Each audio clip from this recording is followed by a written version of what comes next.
प्रिय विद्यार्थियों, आज का विषय है कारक। हिंदी व्याकरण में कारक अपना महत्वपूर्ण स्थान रखते हैं। कारक किसे कहते हैं या कारक की परिभाषा। संज्ञा या सर्वनाम के जिस रूप से वाक्य में प्रयुक्त अन्य शब्दों के साथ उसका संबंध ज्ञात होता है उसे कारक कहते हैं। आगे है कारक के भेद। कारक के भेद। कारक 8 प्रकार के होते हैं।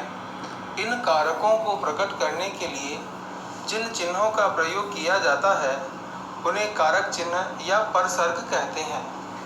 अब हम अध्ययन करेंगे कि कौन कौन से कारक चिन्ह हैं और उनके कारक कौन से हैं।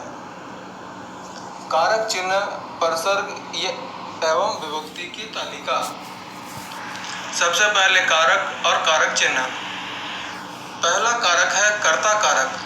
कर्ता कारक का चिन्ह है ने। दूसरा कारक कर्म कारक। कर्म कारक का चिन्ह है को। तीसरा है कर्ण कारक। कर्ण कारक का चिन्ह है से या के द्वारा। संप्रदान कारक। संप्रदान कारक का चिन्ह है के लिए और को। यहाँ जो को आया है उसका अर्थ के लिए ही होगा, जबकि कर्म में जो को आया है वो आपके कर्म के लिए होगा। ठीक है। अब आगे आता है अपादान। अपादान से अलग होना। यहाँ से अलग से वाला जो चिन्ह है वो आपके कर्ण में भी होता है और आपके अपादान में भी होता है, लेकिन यहाँ से अलग होने का भाव रहेगा और वहाँ के द्वारा रहेगा। फिर आता है संबंध का, के, की, रा, रे, री। अगला है अधिकरण में, पर और संबोधन हे, अरे। इस प्रकार आपके ये 8 कारक होते हैं। अब हम इन कारक चिन्हों को प्रश्नोत्तर विधि से समझने का प्रयास करेंगे। सबसे पहला प्रश्न, कर्ता कारक किसे कहते हैं, उदाहरण सहित समझाइए। उत्तर, संज्ञा या सर्वनाम के जिस रूप से क्रिया के होने वाले का बोध होता है उसे, क्रिया के करने वाले का बोध होता है उसे कर्ता कारक कहते हैं। प्रश्न 2, कर्म कारक। कर्म कारक किसे कहते हैं, वाक्य में प्रयुक्त जिस शब्द पर कर्ता द्वारा किए जाने वाले कार्य का फल पड़ता है उसे कर्म कारक कहते हैं। कर्ण कारक। कर्ण कारक किसे कहते हैं, वाक्य में प्रयुक्त कर्ता जिसकी सहायता से क्रिया करता है उसे कर्ण कारक कहते हैं। चौथा प्रश्न, संप्रदान कारक। संप्रदान कारक किसे कहते हैं, वाक्य में प्रयुक्त कर्ता जिसके लिए कार्य करे उसे संप्रदान कारक कहते हैं। अपादान कारक किसे कहते हैं, जिस शब्द से किसी वस्तु का अलग होना ज्ञात हो उसे अपादान कारक कहते हैं। संबंध कारक।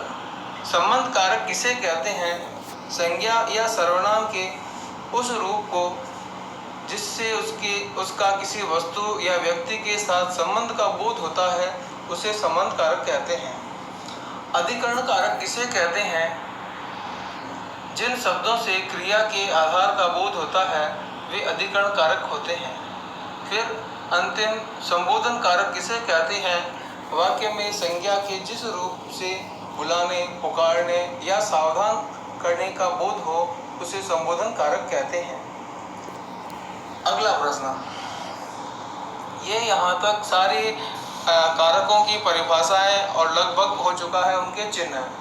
अब ऑब्जेक्टिव टाइप में किस प्रकार से प्रश्न आते हैं उनके बारे में ध्यान दें। देवकी नंदन महेश को भोजन लाया। वाक्य में महेश को जो है यहाँ के लिए द्वारा व्यक्त होता है, इसलिए यहाँ पर कारक कौन सा हो जाएगा, संप्रदान कारक होगा। आगे, राजू ने लाठी से सांप मार दिया। इस वाक्य में लाठी से के द्वारा, कर्ण कारक होगा। अगला है, छात्र पुस्तक पढ़ रहे हैं। वाक्य में पुस्तक है, कर्म कारक। श्याम ने भोजन कर लिया। यहाँ वाक्य में शाम क्या है, कर्ता कारक। राकेश घोड़े से गिरता है से अलग होने का भाव है, अतः यहाँ अपादान कारक होगा। इस प्रकार अपना कारक प्रकरण पूरा हुआ।